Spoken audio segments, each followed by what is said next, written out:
Bueno, bienvenidas a este encuentro con autores que hemos titulado Atender las ausencias con los fotógrafos Gabriel Orge y Pablo Franceschi. Ambos son autores de nuestra más reciente edición que tiene como tema el tema de la paz.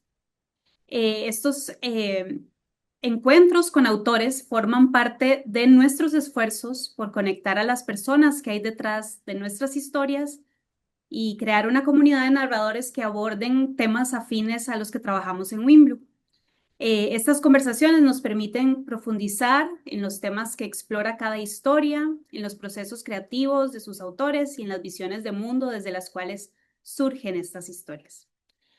Hoy contamos con la presencia del fotógrafo, artista visual y docente argentino Gabriel Orge, quien es autor del fotoensayo Apareciendo, en el cual, proyectando la imagen de personas desaparecidas sobre el paisaje, Gabriel abre un umbral entre el pasado y el futuro, permitiendo por un instante que el territorio revele sus recuerdos y una presencia sea restituida. También nos acompaña el fotógrafo, productor audiovisual costarricense y también cofundador de Wimblu, Pablo Arturo Franceschi Chinchilla, quien es el autor del fotoensayo Brotes, en el cual, recordando a los seres y los espacios de su pueblo que el desarrollo urbano ha anulado, Pablo reconoce duelos que ha reprimido por demasiado tiempo y busca los rituales que pueden honrar la pérdida, dar refugio a los que aún están ahí y sembrar la paz para su comunidad interespecie. Bienvenidos a ambos, muchas gracias por estar acá. Y vamos a arrancar. La idea es que esto sea una conversación pues distendida, relajada, pero tenemos algunas preguntas que pues nos van a guiar. Eh, Quizá para empezar, creo que uno de los temas que más está presente en ambas historias es esa relación entre el paisaje y la memoria, ¿verdad? Tanto a nivel colectivo como a nivel individual. Por un lado, en la obra de Gabriel, Apareciendo, el paisaje se nos muestra casi que como un personaje, ¿verdad? Que recuerda, que sostiene las memorias de esas desapariciones violentas. Y por otro lado, la historia de Pablo, el paisaje eh, también tiene una agencia, es reconocido como un ser que tiene agencia, que tiene sus propias trayectorias, sus propios deseos, sus propias memorias, ¿verdad? Y que resiste a esa violencia ecológica que se impone desde el urbanismo moderno. Entonces, ambas historias consideran de alguna manera el paisaje, primero el paisaje como un ser con agencia, con memoria, ¿verdad?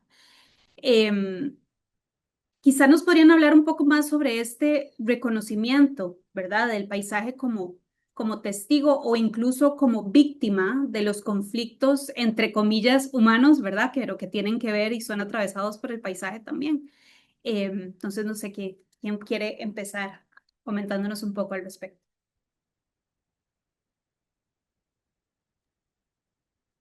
Hola, ¿cómo están? ¿Qué tal? Bueno, gracias por la invitación ante todo. En relación a mi trabajo y el vínculo que tiene con el paisaje, me gustaría comentar que no solo es el paisaje natural, sino también es el paisaje urbano, porque estas intervenciones que hago tienen que ver con historias de personas o de comunidades que han sido desaparecidas o que han sido asesinadas también, y han sido desplazadas también de territorios, ¿no? Y entonces el paisaje tiene una connotación política. Entonces de esa manera el paisaje uno lo puede pensar también como un territorio en disputa, y en algunos de los casos que yo he trabajado que tienen que ver con las dictaduras, ¿no? Es un territorio en disputa con el terrorismo de Estado, con el poder estatal que ejerce el terror, ¿no? Y que lo ha ejercido de una manera violenta y desapareciendo a esas personas de esos paisajes, sería, ¿no? Ese sería el vínculo. Por eso muchas de estas intervenciones tienen una relación muy directa entre la persona que es aparecida en ese espacio y su propia historia en relación a ese lugar, ¿no? En muchos de los casos tienen que ver con lugares donde fueron desaparecidas y en otros casos más actuales que he trabajado tienen que ver con escenarios donde fueron felices, donde a través de sus familiares, eh, bueno, pudimos saber que en esos paisajes fueron felices. Los disfrutaron, los compartieron con gente querida, ¿no? Entonces la proyección ahí se relaciona no con la tragedia, sino con la felicidad. Y el paisaje, bueno, el paisaje tiene una vida propia, una vida, el paisaje natural va cambiando, seguramente con las historias que tienen que ver con los años 70 de las dictaduras en Latinoamérica, ese paisaje natural ha ido mutando. En algunos casos ha dejado de ser un paisaje natural y se ha transformado en un paisaje eh, urbano, ¿no? En otros casos el paisaje urbano se mantiene igual, ¿no? Y en otros casos también ha cambiado, ha sido transformado, ¿no? Por la mano del hombre. Entonces es un paisaje en movimiento, en permanente cambio, ¿no? Cambio eh, arquitectónico y paisajístico y cambio político también. Bueno, eso no sé, ocurre. Lo Sí, estoy pensando y lo que estoy diciendo lo estoy pensando en este momento, ¿no? Mm, Rememorando un poco, porque también es un proyecto que ya tiene muchos años que vengo desarrollando. Entonces también el proyecto ha ido cambiando a lo largo del tiempo, ¿no? Como estas últimas intervenciones que hice en México, que tienen que ver con femicidios, ahí el paisaje, como comentaba recién, es un paisaje ligado a momentos felices de esas personas. En cambio, cuando he trabajado más relacionado a las dictaduras, es un paisaje que está relacionado a sus desapariciones, ¿no? Donde fueron secuestrados, ¿no? O donde fueron desaparecidos los restos. Y cuando he trabajado con comunidades indígenas, el paisaje eh, es el territorio del que han sido desplazados o en el que han sido aniquilados. Oh, perdón. Bueno, eso un sí. poco. gracias, Hay Diego. varias cosas que me resultan muy interesantes de lo que menciona Gabriel, que se relacionan un poco también con esta exploración o esta relación de paisaje-memoria eh, que de alguna manera estoy explorando, que es como esta idea del territorio en disputa, ¿verdad? Como el paisaje como un territorio en disputa constante y en transformaciones constantes.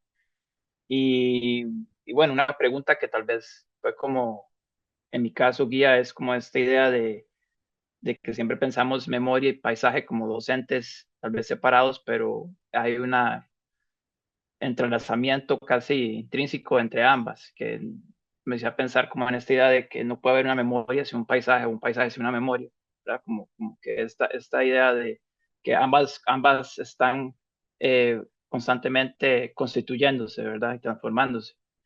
Y en mi caso, algo que de repente me hizo como un clic, ¿verdad? Y que entendí que era algo que quería explorar fue esta idea de la teoría de Gaia que propuso James Lovelock, que una frase que me llamó mucho la atención, que decía básicamente que el urbanismo o el modo de vida urbano se puede considerar una invasión a la vida, digamos, al mundo natural.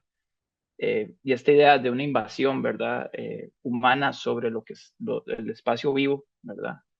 Me trajo muchas como cuestionamientos sobre a dónde, por ejemplo, esto que decías ahora, Gabriel, sobre un paisaje urbano, un paisaje natural, ¿verdad? Que tanto eso también, esa construcción, ¿verdad? Es tan real en el sentido de que esos paisajes antes fueron naturales, entre comillas, no han dejado de ser ecosistemas a cierto punto. Entonces, como que por ahí, digamos,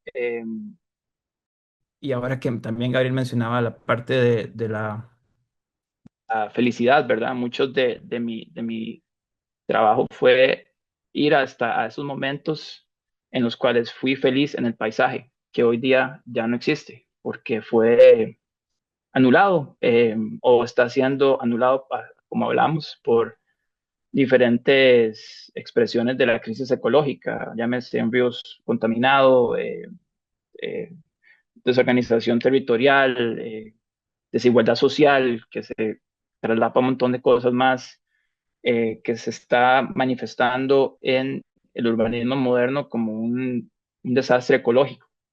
Entonces, devolviéndome a esa memoria más individual de estos espacios, de esta relación que yo viví, eh, fue un poco como el punto, y esta idea que les mencionaba como de este territorio en disputa, ¿verdad? De cómo estamos normalizando una violencia ecológica a través del urbanismo, que no cuestionamos, que vemos como totalmente normal y la defendemos en muchos aspectos. Eh, sí, fue como lo que quise explorar, como de esos dos lados, como mis memorias personales, pero que no dejan de ser colectivas, porque al compartir esta historia con personas de acá del lugar, siento que también hay como historias que ellos vivieron en esos lugares que ya no existen. Y he hablado con personas de otros lados, o he recibido mensajes de otros lados que están viviendo lo mismo, ¿verdad? Entonces, algo que como este modelo de urbanismo moderno es también una expresión colonialista, ¿verdad? Hay que decirlo así, viene un modelo de afuera que tomamos y que reproducimos sin cuestionarlo, ¿verdad? Entonces, eso es como un poco esa relación que decías en esta pregunta. Gracias a ambos. Sí, yo creo que en ambas historias es lo que decía al principio, de que hay un reconocimiento de que el paisaje no está ahí como solo un escenario de estas, ¿verdad?, aventuras humanas o de estas tragedias humanas, sino que es pues está, digamos, directamente afectado por los conflictos que, entre comillas, son humanos, ¿verdad?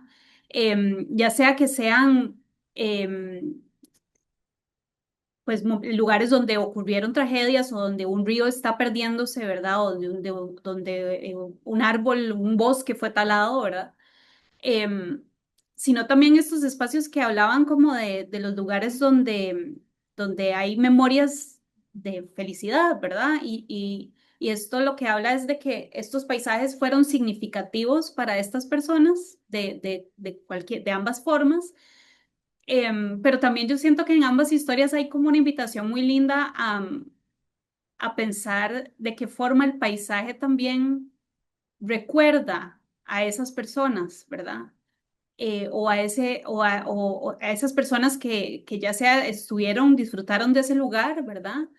Em, y qué tal, y hay una invitación también a imaginarnos el dolor de ese paisaje al imaginarse a esas personas que no están, ¿verdad? O a esos árboles que no están. Cuando hablo de personas, no solo me estoy refiriendo a humanos, ¿verdad? También a otros seres vivos que también habitan estos paisajes, ¿verdad? Entonces eso me parece muy, muy interesante y muy, digamos, una invitación muy valiosa desde nuestra perspectiva en Wimlu, porque normalmente en las historias, ambas historias podrían considerarse como historias humanas, ¿verdad? O que tienen que ver con conflictos humanos, pero realmente al final el paisaje está muy atravesado por eso.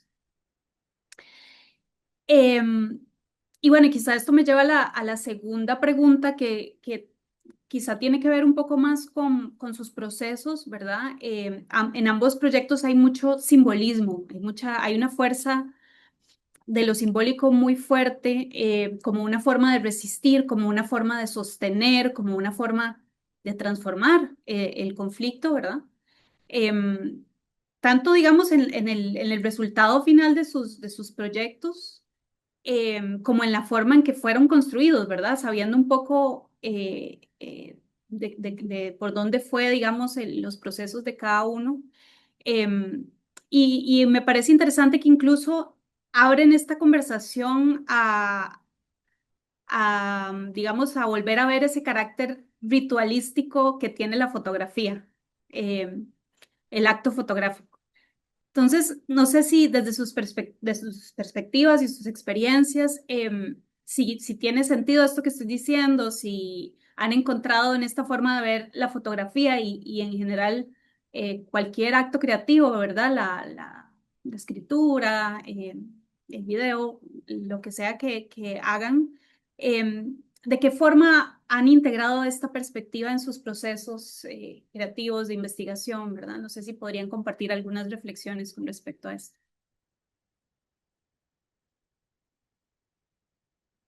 Eh, sí, es interesante lo que decís y si uno piensa la relación que tiene la fotografía con lo ritual, está ligado sobre todo a su periodo, a sus primeras épocas, ¿no? Donde la fotografía ya no era un gesto ya tan automático como puede ser ahora, ¿no? Y tan, eh, no sé, tan, sí, automático, creo que esa es la palabra, tan inmediato, ¿no? Sino que la fotografía en sus orígenes tenía como esa ritualidad, ¿no? Y bueno, ahí viene el fotógrafo, hay que posar, ¿no? Tenía como un aura solemne ese acontecimiento, ¿no?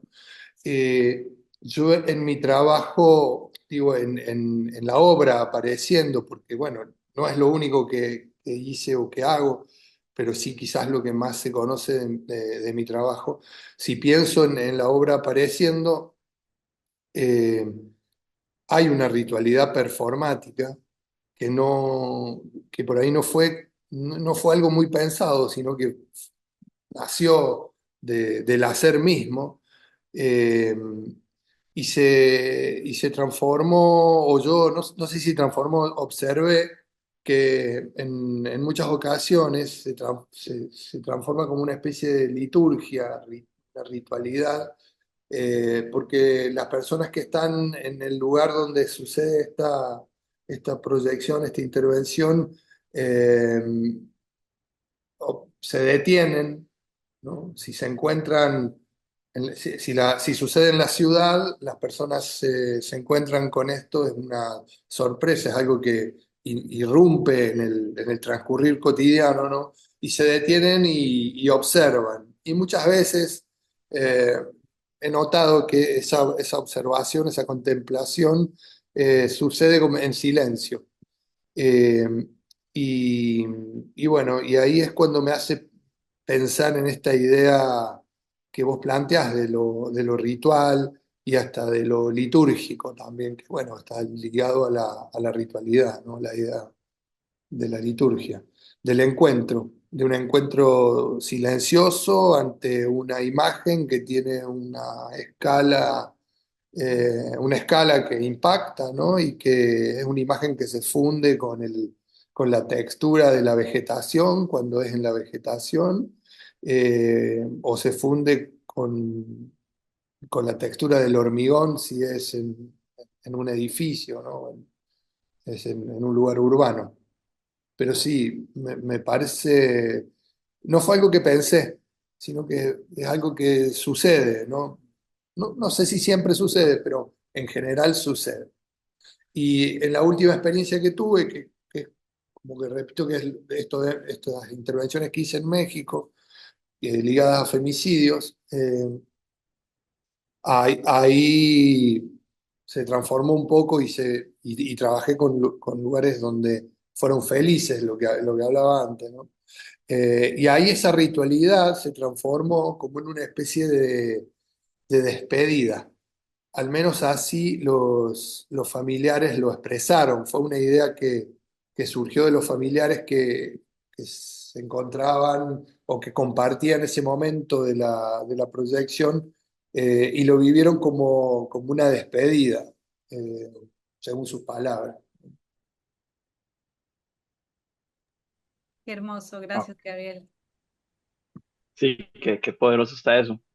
Eh, bueno, en mi caso, es una pregunta que de repente siempre me ha interesado, digamos, como esta idea del acto fotográfico como el acto cumbre, ¿verdad?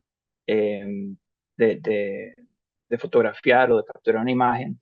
Y tiene mucho que ver como con lo que decía Gabriel, ¿verdad? Como cómo nace la fotografía, como lo difícil que era hacer una fotografía, todo lo que significaba ese acto. Una época como la que estamos ya eso no es así, ¿verdad? Entonces más bien hay que de repente uno cargar de ritualidad al acto de fotografía a cierto punto y también como preguntarse, creo yo, o al menos yo me pregunto, qué pasó antes y después, ¿verdad? Del acto, porque yo siento que para este proyecto en específico, creo que el ritual está en mostrarlo y en mostrarlos en ciertas audiencias, ¿verdad? Porque en el mismo texto yo lo que estoy proponiendo es justamente eh, que cada uno puede crear rituales para de alguna manera conectar con el paisaje, eh, y eso puede sonar muy, ¿cómo se dice? New Age, pero a cierto punto es como una idea que estoy como explorando, de cómo podemos responder, digamos, a una crisis ecológica tan abrumante que o nos paraliza o nos pone en un estado de alerta que igual nos paraliza. Entonces es como buscar estos rituales, ¿verdad? De encuentro, de irrupción de lo cotidiano, que nos devuelvan a esta idea o que nos vuelvan a una relación mucho más sana con los paisajes que habitamos. Eso es como un poco como exploro yo el ritual en el texto. Sin embargo, en la parte, como les decía ahorita, eh, el ritual de mostrar la historia, porque ya lo hemos hecho en un par de ocasiones, esa historia ha sido mostrada acá en Santana, del lugar donde justamente se desarrolla. Cuando se muestra la historia acompañada de proyecciones audiovisuales, una lectura del texto, la reacción, ahí está el ritual, porque hay la reacción de la gente, lo que viene, digamos, lo que despierta en la memoria colectiva del pueblo, en lo que nos imaginamos o queremos que sea, es para mí donde está tiene características de ritual, digamos, de alguna manera, ¿verdad?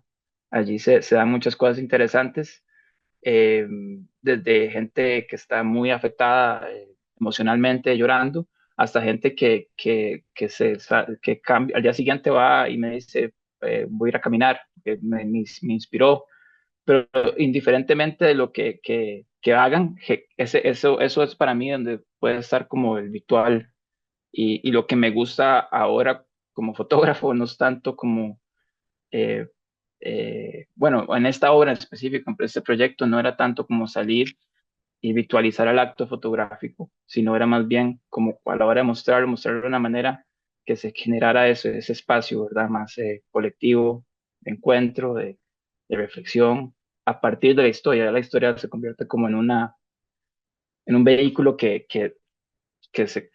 crea otras conversaciones. Gracias. Sí, yo creo que esto se conecta mucho con mi siguiente pregunta, porque creo que este como carácter ritual tiene que ver mucho con el duelo, ¿verdad? Que siento que es un tema muy central, abordado de dos formas totalmente diferentes, ¿verdad? Pero ambas historias, pues se nos hace una invitación a relacionarnos con el duelo, con la pérdida, con la ausencia, ¿verdad? Con eso que ya no está ahí más. Y lo hacen ambas historias de una manera, como cuidadosa y atenta, en el sentido de que nos invita a quedarnos ahí con el dolor, ¿verdad? No no en esta perspectiva de, bueno, hay que superar el duelo, hay que superar, ¿verdad? Este dolor, sino más bien a quedarnos allí, recordarlo, ¿verdad? Mirarlo a los ojos, tenerlo de frente. Em, y yo creo que ambas historias, y esto tiene mucho que ver con esto que hablábamos del carácter ritual de cada una de las historias, porque, por ejemplo, veo mucho en la historia de Pablo, en Brotes, que la historia misma es una forma de hacer el duelo, ¿verdad? De trabajar el duelo y de procesarlo, ¿verdad? Por un duelo que quizás no es tan común de reconocer, que es el duelo por un territorio, ¿verdad? Por un paisaje. Y en tu caso, Gabriel, siento que en apareciendo todo esto que decías, esta relación con la liturgia, ¿verdad? Como es procesar ese duelo no solo a nivel social, ¿verdad? Que siento que tiene una fuerza muy grande en ese sentido de reconocer estas ausencias que son ausencias colectivas, pero también escuchándote y leyendo un poco sobre cómo han sido, digamos, desarrolladas cada una de estas imágenes, también ha sido un proceso de trabajar el duelo con las familias de esas personas que fueron desaparecidas, ¿verdad? Em, E incluso podríamos hablar que es una forma en que podemos honrar la pérdida para ese paisaje, ¿verdad? Como hablábamos ahora, que también está sufriendo un duelo. Entonces, bueno, quisiera saber un poco cómo ven esto y cuál es su relación con el duelo y de qué forma este tema ha nutrido sus trabajos, en especial estos dos que estamos abordando hoy y sus procesos creativos. Eh, Sinceramente nunca pensé en la idea de duelo en relación a mi trabajo.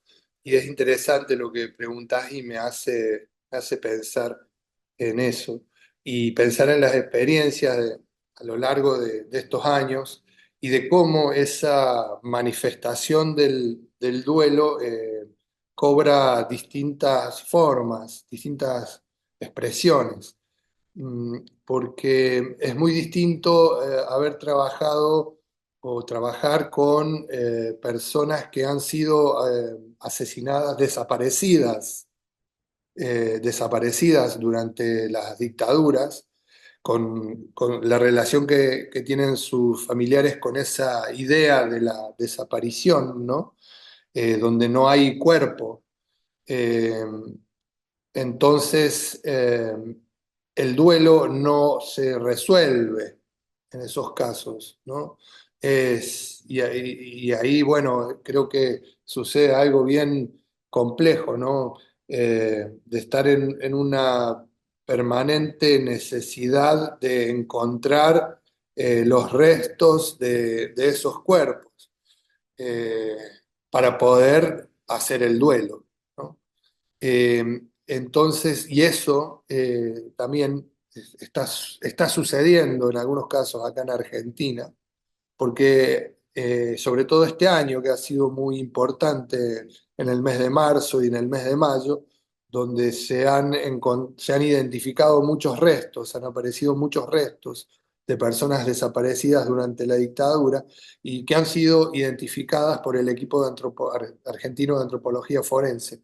Entonces, ahí, para esas familias, para esas personas, comienza el duelo, quizás, ¿no? Entonces, nada, pienso en eso y justo estoy trabajando en eso, en una intervención que hice en un ex centro clandestino de detención donde fueron identificadas estas personas. Justo es más, hoy durante el día estuve trabajando en eso. Y he estado en contacto con algunas de estas personas, de estos familiares, ¿no? Y bueno, y ahí pienso esto que comento, ¿no? De que el duelo empieza ahora. Y es un duelo que tiene extraña mezcla de tristeza y de alegría, ¿no? Porque la alegría de haber encontrado ¿no? De haber encontrado esos restos, ¿no? La alegría de saber que estuvieron ahí y, y bueno, y no seguir en esa incertidumbre de tanto tiempo, ¿no? Que no permite el duelo.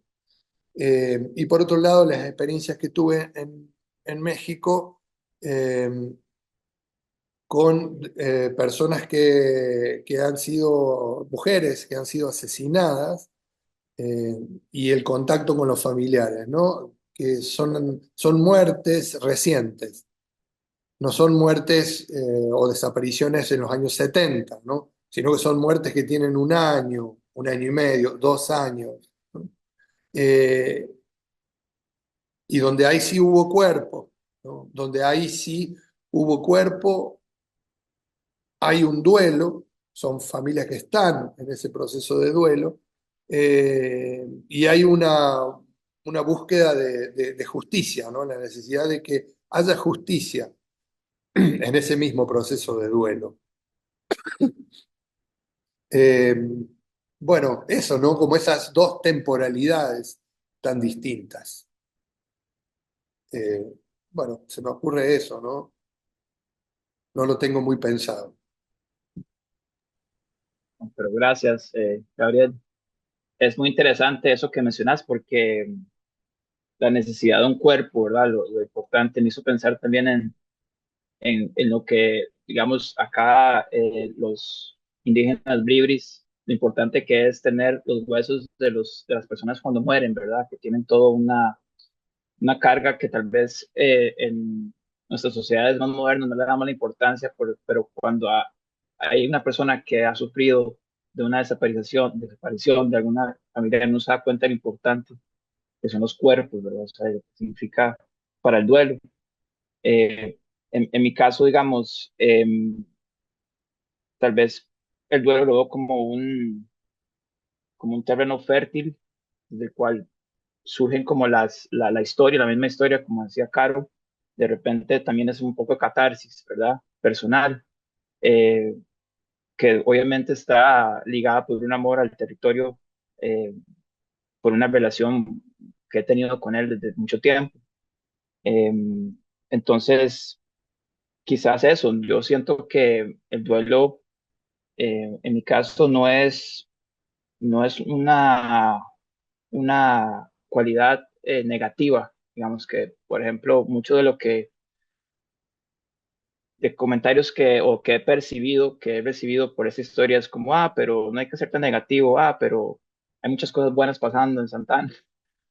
Comentarios de ese tipo, ¿verdad? Que inmediatamente es como una reacción muy de nuestra época, muy capitalista también, olvídese y siga adelante, ¿verdad? Siempre mira para el frente, como este de progreso, ¿verdad? Como eso también un poco eh, condiciona nuestra manera de pensar. Entonces, cuando, cuando la gente solo ve el hiperoptimismo como la manera de salir de la crisis, es cuando se nos olvida que también hay un sentido de justicia, ¿verdad? De responsabilidad que hay que cumplir. En mi caso, como seres que cohabitamos con un espacio todavía semirural, en donde hay trayectorias animales por todo lado, hay árboles de 200 años siendo cortados, entonces hay como dos como corrientes muy fuertes sucediendo al mismo tiempo, ¿verdad? Una del territorio resistiendo a su manera y por otro lado esta corriente del progreso que está encargándose de anular, ¿verdad? Que desde cierto punto es muy interesante porque hay una relación guardando sus distancias y obviamente de manera más respetuosa en la manera en cómo se desaparecen los ríos en Costa Rica, porque eso que está pasando acá en Santana no es lamentablemente algo que solo pasó acá o que está pasando acá. Los ríos empiezan a invisibilizarse a través del urbanismo, empiezan a construir casas, empiezan a quitar los márgenes hasta que eventualmente el río desaparece porque o lo entuban o se convierte en un problema cuando llueve o demasiado contaminado. Entonces, es muy interesante que es un proceso que toma 10, 20 años, pero los ríos desaparecen después de un rato. Y esa desaparición está ligada también con la desaparición de espacios sociales, de historias, anécdotas, cultura local. que lo que hace es sostener ese tejido social y además de eso, de ese vínculo que había o que ya no está igual o se ha transformado con el paisaje. Entonces, yo lo que siempre he contestado con respecto a esta pregunta es que los duelos viven con nosotros, digamos, como que yo no siento que uno llega a superarlos. Para quienes hemos perdido alguna persona muy cercana, sabemos que no llega a ya lo superé. Yo creo que esto es algo que siempre va a vivir en mí y estamos en un lugar más remoto, en una situación más trivial que te puedas imaginar y de repente regresa ese sentimiento o ese olor que te recuerda a esa persona o a ese lugar o un sonido. Entonces yo siento que eso tratar de anular los duelos o tratar de verlos como algo negativo nada más, o la tristeza como una debilidad, para mí es un problema de nuestra sociedad que no nos deja tampoco eh, aceptar el dolor y parte de eso es porque no queremos ser responsables de mucho dolor que hemos infligido, en este caso, en mi caso, al paisaje que está normalizado, ¿verdad? Que es una violencia normalizada y si uno habla mucho de esto, es que sos comunista o de izquierda, y diferentemente de la ideología de que uno sea, uno ocupa el aire y el agua para vivir, o sea, es como la principal crisis que hay que solucionar desde mi punto de vista.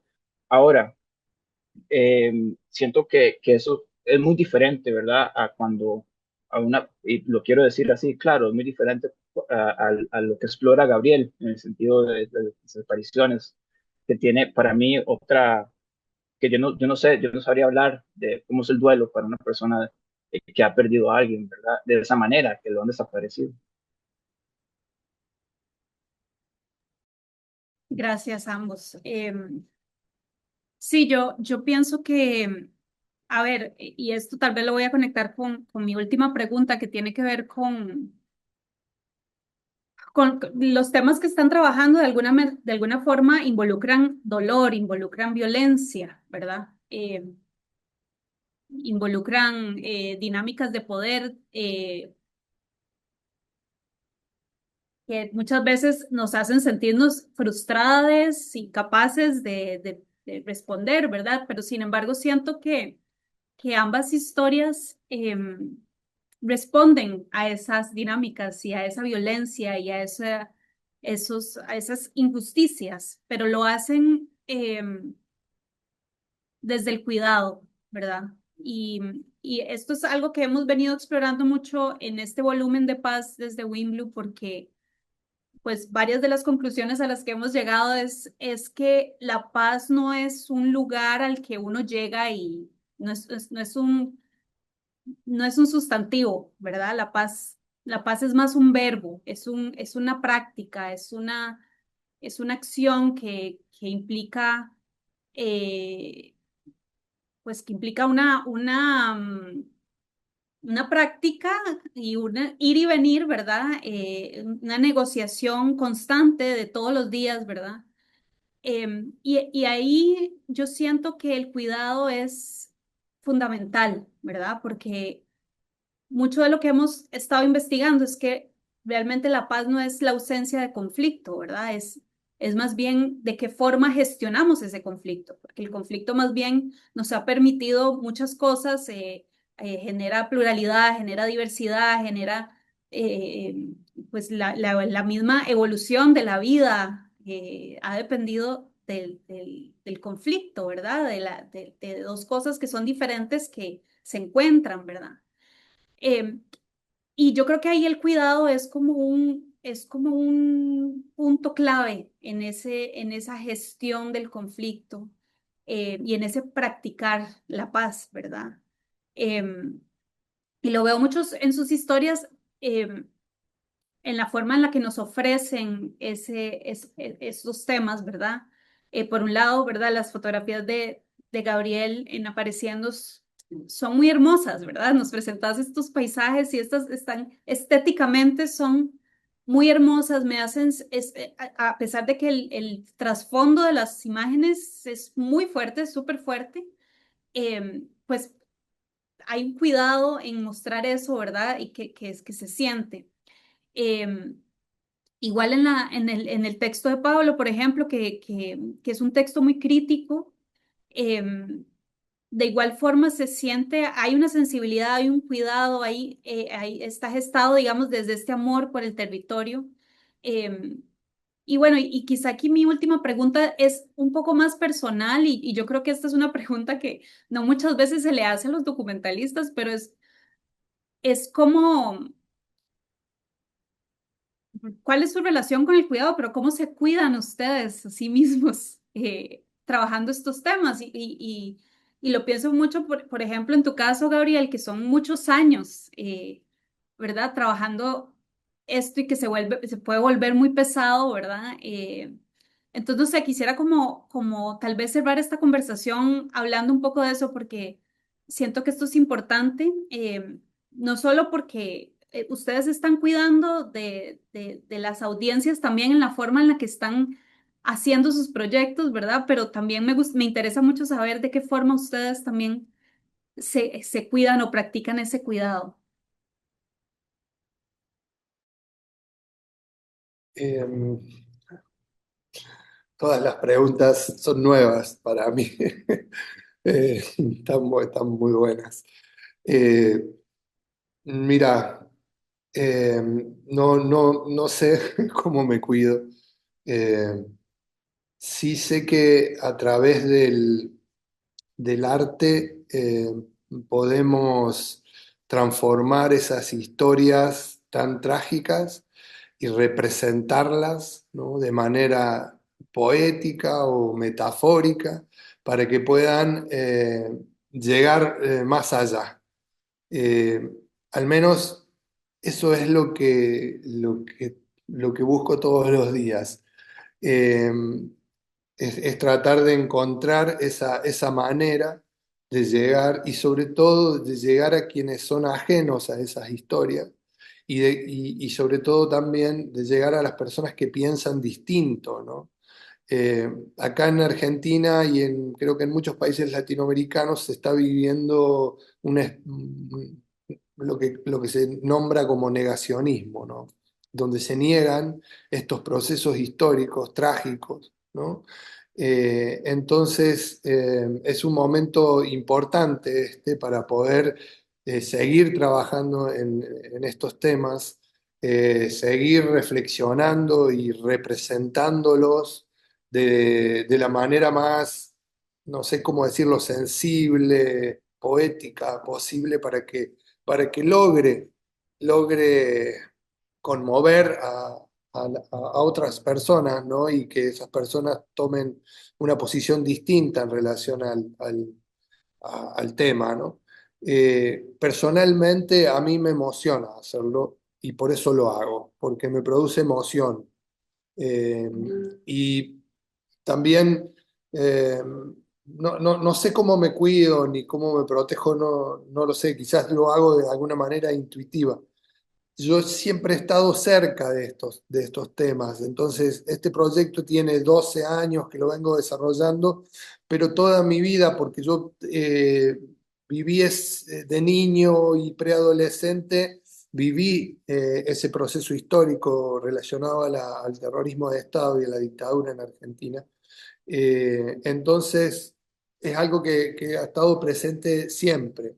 Y después, bueno, ya después siendo estudiante y teniendo otro trabajo que no tenía nada que ver con la fotografía, antes de dedicarme profesionalmente a la fotografía, cuando era muy joven, también, no sé, la vida me puso en un lugar donde tenía un trabajo que estaba relacionado también con este momento de la historia, ¿no? Argentina, con las desapariciones. Y después, bueno, me convertí en fotógrafo y empecé a trabajar siempre ligado a temas sociales y muy ligado a lo documental, eh, pero también me fui corriendo de lo documental. Digo, mi trabajo tiene un origen documental, pero son también intervenciones en el espacio público, ¿no? Entonces tienen como otras maneras, sí, son intervenciones con fotografías que se registran con fotografías o se registran con videos o no se registran, suceden, ¿no? Son una experiencia. En realidad son proyecciones que están proponiendo una experiencia en el espacio público. eh, que se registran, ¿no? Y ahí aparece la fotografía o aparece el video. Ahora, ¿cómo me protejo yo de esto? No sabría responderte, te lo juro, no sé qué responder ante eso. Quizás lo hago, como dije antes, intuitivamente, de alguna manera me estoy protegiendo, pero no te podría responder, no tengo respuesta para eso. Gracias, Gabriel. Sí, sí, bueno, no tenés que tenerla.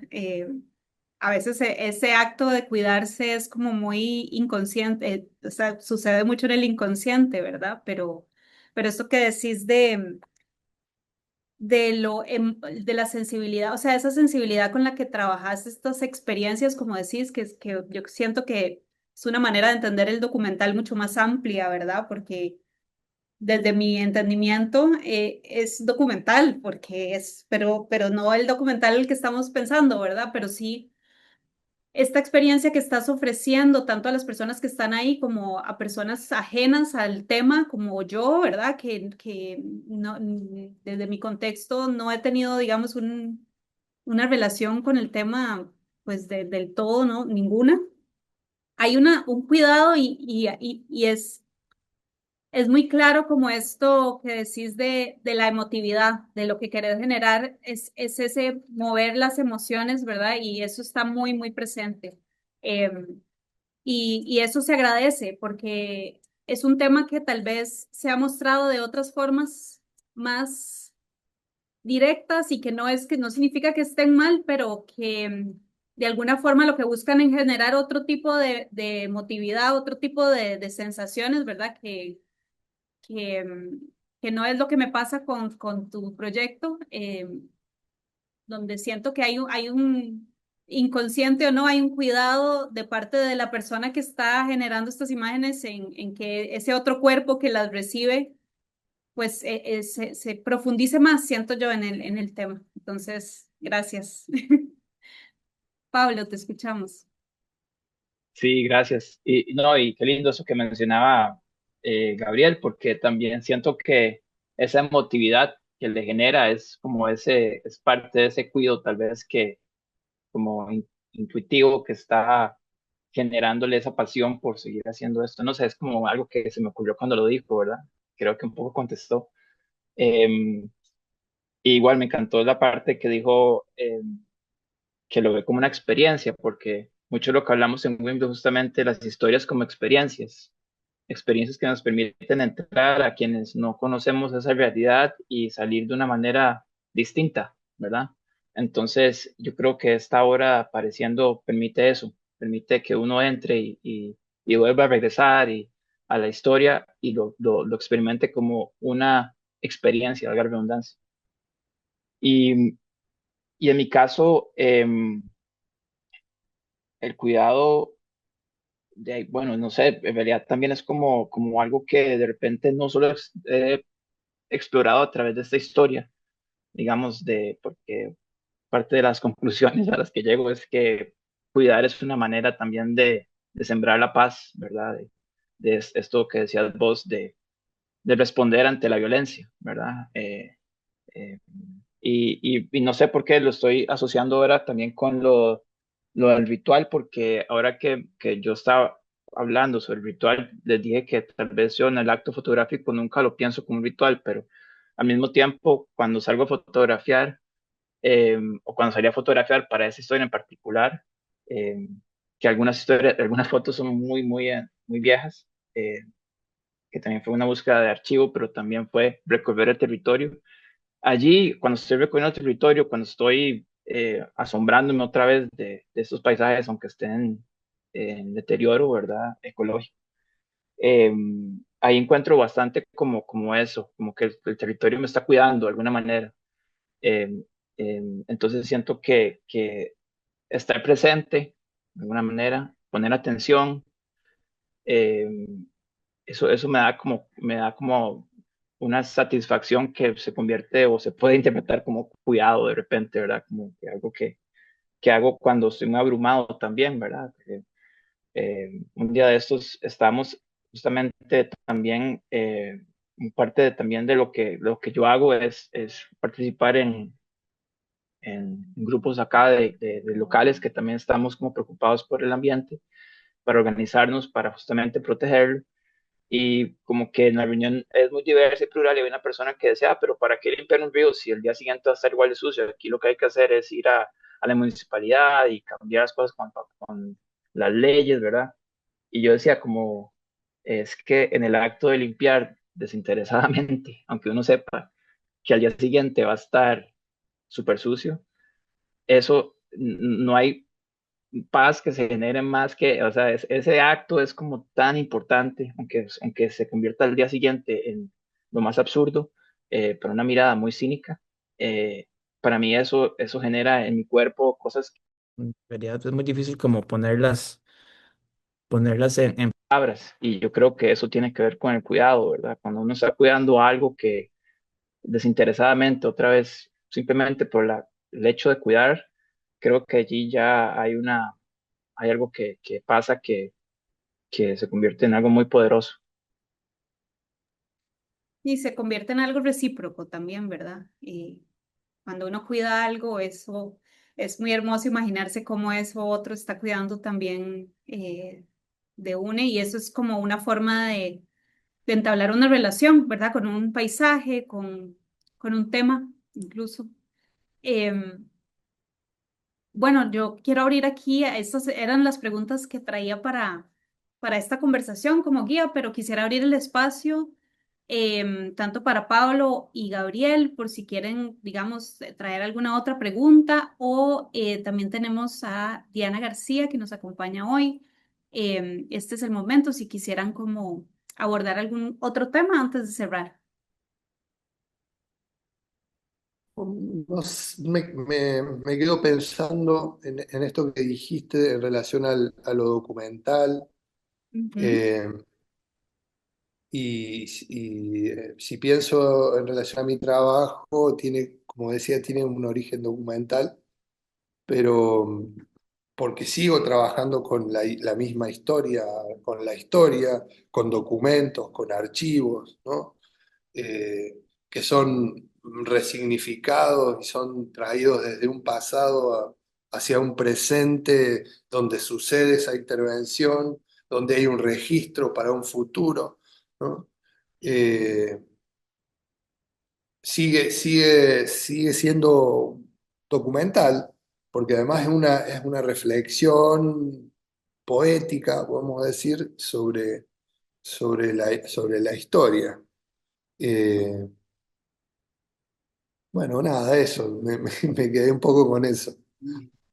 Sí, una forma de entenderlo desde Wimbledon lo hemos estado trabajando así, es una forma nosotros le llamamos documental creativo, y Ujú. tiene que ver con a lo que nos referimos con esto es entender el documental como un punto de partida, digamos, entender la realidad como un punto de partida, pero que puede darse como licencias más poéticas, licencias más de otras, más desde la ciencia ficción, más de, ¿verdad? De otras eh, áreas que no usualmente no son consideradas como documental, y que consideramos que alimentan como este género del documental creativo, ¿verdad? Que trabajamos en Wimblu, ¿verdad? Que no tiene que ver con explicar o con informar o con ser muy minucioso o muy riguroso con lo que con la información verídica de los hechos, ¿verdad? Sino que se permite imaginar la realidad de forma diferente. Y yo creo que esto es muy clave en tiempos como los que vivimos, y cuando trabajamos estos temas tan complejos, porque muchas veces yo creo que hay muchas respuestas en imaginar la realidad de otra forma, ¿verdad? Y creemos que la realidad debe ser representada de una forma, y la realidad es esta y la verdad es esta, ¿verdad? Y yo siento que abrirnos a representar la realidad desde otros lugares también construye realidad, ¿verdad? Eso es mucho de lo que hablamos en Wimblu, ¿verdad? Como cómo estamos a través de nuestras historias construyendo realidad todo el tiempo, ¿verdad? Y eso no es algo que, que es nuevo, ¿verdad? Eso lo hicieron nuestras culturas ancestrales por muchos años, ¿verdad? Era muy clave en sus culturas, es muy clave en muchas culturas hoy en día. Entonces, eh, sí, sí, es como una invitación a abrirnos a pensar el documental de forma muy amplia, ¿verdad? Y este carácter también performático que tiene tu trabajo me parece que es súper fascinante y que incluso, como vos decías ahora, le puede llegar a públicos que normalmente no se relacionan con el documental, ¿verdad? Eh, y que yo creo que eso es muy importante hoy en día. Mm. Sí, Sí, y yo quisiera, perdón, dale, no, Gabriel. no, está bien, Pablo. No, adelante. No, yo quería agregar eso como que también, también yo siento que el documental ha sido cooptado por el poder a cierto punto, en el sentido de que también estamos, por ejemplo, yo he estado en talleres en Latinoamérica de documentalistas y siempre al final de cuentas hablamos de nuevas narrativas, ¿verdad? Narrativas más locales, que tengan esa idea de lo local y lo global, pero al final de cuentas es para terminar siendo parte de un medio o de una plataforma en un lugar en el norte global, en Europa, en Estados Unidos, llámeselo como quiera llamar. Y yo siempre me he preguntado eso, ¿verdad? O sea, que exista un espacio para documentales que no terminen en la sala de un gringo, un libro ahí en archivo, ¿verdad? Sino que tengan una trayectoria distinta, no capitalista, ¿verdad? Una trayectoria que llegue tal vez a, como tu trabajo, a los familiares de los desaparecidos, a donde fue el lugar, a que ese lugar, o sea, eso para mí tiene un poder que no tiene ninguna foto que termine en New York Times. Eso es y eso es como la promesa, ¿verdad? Que yo he sentido que a veces como fotógrafos documentalistas nos venden, allí no tiene que terminar. Entonces el documental tradicional tiene estas limitantes y ¿cómo decir?, condiciones que muchas veces aceptamos, ¿verdad? Pero bueno, parte por qué creció Wimbo y surgió Wimbo fue por eso, ¿verdad? Ocupábamos un espacio para otro tipo de documental que más bien fuera, eh, eh, no todo lo opuesto, pero porque tampoco es que estamos inventando historias o datos, todo está basado en la realidad, pero estamos dando la licencia también y la oportunidad de que la voz del autor tenga mayor eh, relevancia y una voz que no solamente es una voz de opinión, es la memoria, la vida, la trayectoria. eh, y entonces sí, como que por ahí es que quería agregar eso nada más. Y es interesante lo que vos decís y a mí me interesa mucho lo que decís en relación a esa carrera del fotógrafo documental, ¿no? Que tiene que explorar los grandes temas ajenos, lejanos, para ser publicados en los grandes medios hegemónicos, ultracapitalistas, que responden a intereses que ya sabemos. Ahí hay una gran contradicción en la fotografía documental. Y una gran, me imagino la contradicción que sienten estos fotógrafos documentales que se identifican con la izquierda o se identifican con el progresismo y trabajan para el New York Times, ¿no? No quiero entrar en conflicto con nadie, pero bueno, ahí hay una gran contradicción. Lo que vos estás diciendo me hace pensar en eso, ¿no?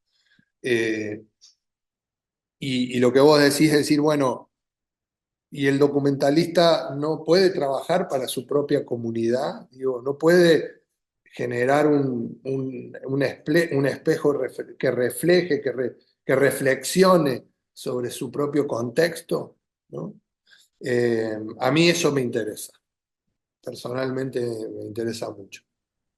Sí, sí, y yo creo que eso aplica para lo que sea que hagamos, porque vivimos bajo unas lógicas tan globalizadas, ¿verdad? Que creemos que el éxito, entre comillas, es algo que se alcanza cuando llegas a una gran masa, cuando llegas a, ¿verdad? A audiencias mucho más grandes o que están incluso, como decía Pablo, en el norte global, ¿verdad? Y claro que esto no quiere decir que, pues, que tengamos que comer, ¿verdad? Y que tenga que haber una retribución y toda esta lógica en la que estamos también inmersos y la que es muy difícil salir. Pero yo siento que los esfuerzos que se hagan hoy en día tienen que venir de lo local, ¿verdad? Y lo digo como documentalista también, pero yo siento que ahí hay una posibilidad de cuidar, ¿verdad? Ya que estábamos hablando de esto, de cuidar algo más inmediato, de visibilizar algo que está con lo que nos sentimos mucho más cercanos, ¿verdad? Con lo que nos sentimos mucho más, con lo que tenemos una relación. Em, Mm. y yo siento que eso es algo que hoy en día es importante, ¿verdad? Para contar historias, pero también para lo que sea que hagamos, los esfuerzos que sea que tengamos para pues aportar algo bueno al mundo, algo, ¿verdad? Como positivo a construir una realidad más justa, más sana para los paisajes, para las sociedades, ¿verdad? Sí, creo que por ahí va esta reflexión sobre el documental que creo que me parece importante tener también. Cuando yo empezaba con la fotografía, leí una reflexión de un fotógrafo documental ya grande, que no me acuerdo el nombre, pero se me quedó grabada para siempre. En el momento, creo que cuando era joven no la entendí mucho porque todos queremos como viajar y conocer mundos y demás, ¿no? Pero este fotógrafo decía, me pasé toda la vida fotografiando por todo el mundo y encontré el tema a la vuelta de mi casa. Eh, Se me quedó grabada, no la entendí en en ese momento. Después que maduré un poco, eh, logré entender muy bien lo que estaba queriendo decir. Sí, claro, y es que yo creo que muchas veces, porque yo también fui esa persona que estás describiendo, que pensaba otro tipo de la fotografía de otra manera, eh, una idea también muy del viajero, ¿verdad? Y siento que digamos, es paradójico, ¿verdad? Porque queremos eso, o sea, a cierto punto se está mirando estos medios grandes, ¿verdad? Pero están hablando de temas que están atravesándonos a todos por lo mismo, porque somos un mundo globalizado, entonces no hay que ir al Polo Norte para hablar del cambio climático, ¿verdad? Aquí en la vuelta de la esquina, todas las geografías están siendo afectadas de alguna manera por esto, o la crisis ecológica ya a un nivel más amplio, ¿verdad? Nuestra relación con la naturaleza. Entonces yo siento que son tienen que ver con una atención que está dirigida hacia otro lado. Y creo que tiene que ver también con que el interés de las personas en ciertas épocas de la vida es distinto, ¿verdad? Ahora puedo decir eso yo, pero siento que mi atención ha estado más situada a mi alrededor, un poco huyendo también de pantallas, ¿verdad?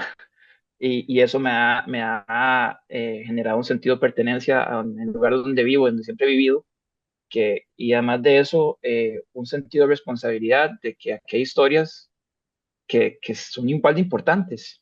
Y si mi público es el público de Santana, yo estoy feliz con eso, porque es que es ahí donde puedo ahí puedo afectar, y eso es lo que he tratado de hacer, como que eh, generar como con esa historia movimiento, ¿verdad? Como que, y de alguna manera, yo creo que eso me satisface más que si se publica en cualquier otro lado. En realidad ni siquiera lo he intentado y no pienso que es una historia que se vaya a publicar en otro lado de todas maneras, pero digo, es, eh, es eso, ¿verdad? Como la atención, ¿a dónde tenemos la atención, ¿verdad? Porque si también como documentalistas estamos viendo, siguiendo los trends que llaman, o las tendencias de lo que se está hablando, y terminamos en el hospital, porque cada minuto cambian, ¿verdad? Ahora. Entonces, es como, ¿verdad?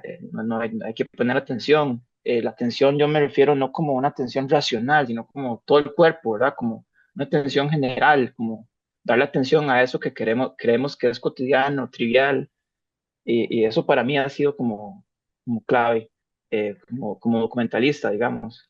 Eh, Sí. Qué bueno, muy bueno. Si querés apoyar nuestro proyecto, podés compartir este episodio, visitar nuestra revista digital winblue.com, suscribirte a nuestro boletín o bien, si está dentro de tus posibilidades, unirte a nuestra comunidad de Patreon, donde podrás acceder a contenidos exclusivos desde los $3 al mes. Tu apoyo nos motiva y nos permite seguir creando y compartiendo contenido para reimaginar un mundo justo y sano para todas las formas de vida.